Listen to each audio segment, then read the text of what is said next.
दोस्तों, जब भी आप एक्सटिंक्ट एनिमल्स के बारे में सोचते होंगे तो आपके मन में डायनासोर और सेबर टूथ टाइगर जैसे खतरनाक जानवर आते होंगे। लेकिन हकीकत तो ये है कि हमारी इस धरती पे इनसे भी कई गुना ज्यादा खतरनाक जानवर पाए जाते थे और कई जानवर तो इनसे भी पहले इस दुनिया पे राज करते थे। तो आज की इस वीडियो में हम उन्हीं जानवरों की बात करेंगे। वैसे ये मेरी मोस्ट डेंजरस एक्सटिंक्ट एनिमल्स की सीरीज का पार्ट 5 है। पिछले सभी पार्ट्स में आपने बहुत अच्छा रिस्पॉन्स दिया, तो इस वीडियो को भी पूरा देखना।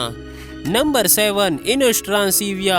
दोस्तों, आपने सेबर टूथ टाइगर के बारे में तो जरूर सुना होगा, लेकिन मिलिए इनोस्ट्रांसिविया से, जिसके पास भी सेबर टूथ टाइगर की तरह कैनाइन होते थे और ये डायनासोर से भी पहले इस दुनिया पे राज करते थे।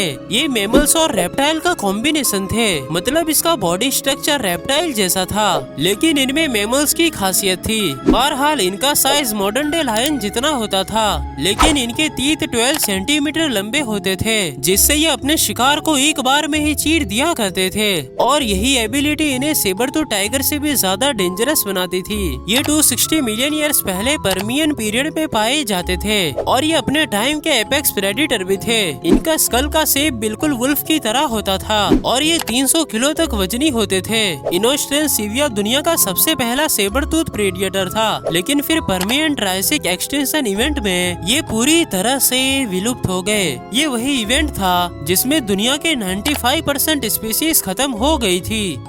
नंबर 6, अर्थ्रोप्लूरा। दोस्तों, मिलेपिड्स को तो आपने अपने घरों में या आसपास जरूर देखा होगा, जिनका साइज आमतौर में काफी छोटा होता है। लेकिन मिलिए दुनिया के सबसे बड़ी मिलेपिड की स्पीशीज अर्थ्रोप्लूरा से। इन मिलेपिड्स का साइज एक इंसान के बराबर हुआ करता था और तो और इनके पास इस दुनिया के लार्जेस्ट लैंड अर्थ्रोपोड होने का भी रिकॉर्ड है। वैसे ये इस दुनिया में 219 मिलियन ईयर्स पहले कार्बोनिफेरियस पीरियड में पाए जाते थे और उस वक्त एटमॉस्फेयर में 35% ऑक्सीजन लेवल था। यही वजह थी कि अर्थ्रोप्लूरा का साइज इतना बड़ा हुआ करता था। बहरहाल ये बेशक देखने में बहुत खौफनाक और खतरनाक थे, लेकिन फिर भी ये पूरी तरह से हर्बीवोरस हुआ करते थे, जिनकी डाइट कम्प्लीटली प्लांट पर बेस्ड होती थी। वैसे इनका इस दुनिया से एक्सटिंक्ट होने की वजह 4 पैर वाले जानवर थे, साथ ही साथ एनवायरमेंट में ऑक्सीजन की कमी होने से ये पूरी तरह से विलुप्त हो गए। नंबर 5, पोस्टोसुकस। दोस्तों, आपको ये जानवर देखने में डायनासोर्स की तरह लग रहा होगा, लेकिन असल में ये डायनासोर नहीं बल्कि उसके जैसा दिखने वाला एक आर्कोसोरस है। आर्कोसोरस उन एनिमल्स के ग्रुप को कहते हैं जिसमें से आगे चलकर डायनासोर और क्रोकोडाइल जैसे खतरनाक एनिमल इवॉल्व हुए। बहरहाल ये आज से 250 मिलियन ईयर्स पहले टेरासिक पीरियड में नॉर्थ अमेरिका में पाए जाते थे। इनका साइज 15 से 20 फीट तक होता था और इनका वजन 250 से 300 किलो तक होता था और ये उस समय के एपेक्स प्रेडिटर भी थे और ये पूरी तरह से कार्निवोरस थे। इनकी डाइट स्मॉल रेप्टाइल्स और अर्ली डायनासोर पे बेस्ड होती थी। ये छुप कर शिकार करते थे और कई बार तो ये अपने पिछले 2 पैर पर खड़े हो जाते थे और उन दोनों पैरों पर दौड़ते भी थे। लेकिन फिर जब क्लाइमेट में चेंज होने लगा और जब अर्ली डायनासोर ने डोमिनेट करना शुरू किया तो कंपटीशन की वजह से ये पूरी तरह से विलुप्त हो गए। Number 4, dire wolf. दोस्तों, बहुत सी सीरीज या मूवीज में वुल्फ को तो आपने जरूर देखा होगा, जिनका साइज आम तौर में काफी ज्यादा बड़ा दिखाया जाता है। लेकिन अब सवाल ये उठता है कि क्या इस तरह की कोई वुल्फ की स्पीशीज रियलिटी में भी एग्जिस्ट किया करती थी? तो जी हाँ, आज से तकरीबन 10,000 साल पहले आइस एज के ठंड तरीन इलाके में डायर वुल्फ नामी वुल्फ की अब तक की सबसे बड़ी और खतरनाक तरीन स्पीशीज पाई जाती थी, जिनका बाइट फोर्स इनफ था आइस एज के किसी भी एनिमल की हड्डियों को तोड़ने के लिए। इसीलिए तो इनका शिकार वोली मेमथ और बाइसन जैसे खतरनाक एनिमल हुआ करते थे। लेकिन फिर आइस एज के खत्म होने से बाइसन और वोली मेमथ जैसे एनिमल खत्म होने लगे, जिस वजह से खाना न मिलने से ये भी पूरी तरह से विलुप्त हो गए। लेकिन इनके साथ को एग्जिस्ट करने वाले ग्रे वुल्फ आज भी जिंदा है, क्योंकि ग्रे वुल्फ की डाइट ज्यादातर छोटे एनिमल पर बेस्ड होती है। नंबर 3, डायनोथेरियम।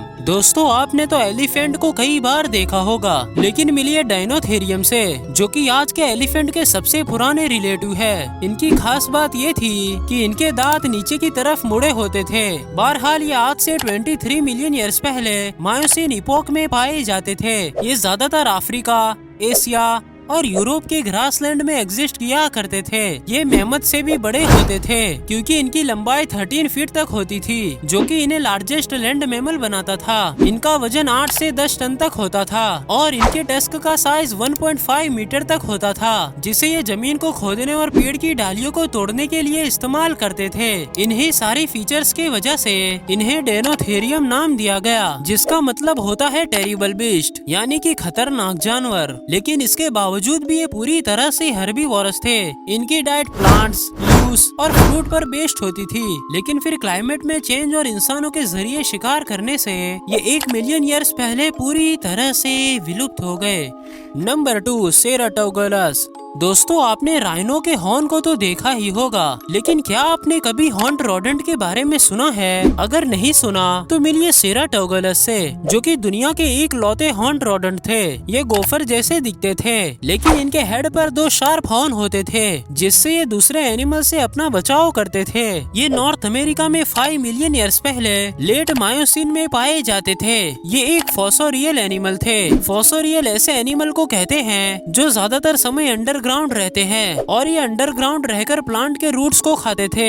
इनकी लेंथ सिर्फ 30 सेंटीमीटर होती थी। ये स्मॉल साइज के होने के बावजूद प्रेडिएटर से खुद को प्रोटेक्ट कर सकते थे, लेकिन फिर ग्रासलैंड के बदलने से और हैबिटेट डिस्ट्रक्शन की वजह से ये 1 मिलियन ईयर्स पहले पूरी तरह से विलुप्त हो गए। नंबर 1, डिप्रोटोडॉन। दोस्तों, आपने वॉम्बेट्स और कोआलास को तो जरूर देखा होगा, लेकिन मिलिए डिप्रोटोडॉन से, जो कि अब तक का सबसे बड़ा मार्सुपियल माना जाता है। इसका साइज मॉडर्न डे हिप्पोपोटेमस जितना होता था और इनका वजन 2 से 3 टन तक होता था। ये ऑस्ट्रेलिया में 1.6 मिलियन ईयर्स पहले आइस एज के दौरान पाए जाते थे और इंसानों के ऑस्ट्रेलिया में आने के टाइम तक मौजूद थे। ये सिर्फ प्लांट्स खाते थे।